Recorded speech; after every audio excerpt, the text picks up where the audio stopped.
Shikus nderuar mirëmbrëma. Për fat të së mirës e për kopë të së keqes, edhe pse në shumë vende të Kosovës u bën demonstrata dhe në shumë kolektiva nuk u punua, parashikimet e atyre që askujt nuk ja don të mirën se dita e sotme do të jetë një e martë e përgjakshme nuk u realizuan. Afro 5.000 student sot paraqiten edhe një herë kërkesa tashmë të njohura.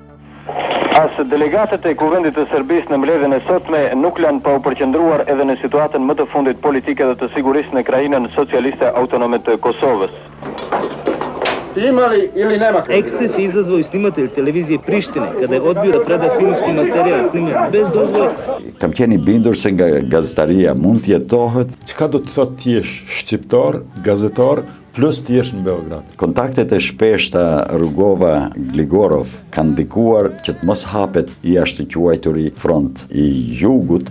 Në konferencat e shtypit të së premteve, zoti Rugova përsëriste çdo javë përcaktimin e shumicës dërmuese të shqiptarëve për një Kosovë të pavarur, njësoj të hapur si ndaj Shqipërisë ashtu edhe Serbisë. Cila ishte gjendja e mediave në Republikën e Parë të Kosovës në dekadën 1989-1999. Si ishte të jesh gazetar korrespondent shqiptar në Beograd në këtë periudhë, për ecjaket e tia në gazetari, vlerësimin e çështjes shqiptare në Ballkan e në veçantin në Kosovë, sfidat e të qenit shqiptar dhe gazetar në Kosovën e pushtuar. Bashkë bisedojmë me gazetarin dhe intelektualin Zotri Seladin Xhezairin, këtë të shtunë në ora 21 në KTV në emisionin Fakte me Adnan Merovcin.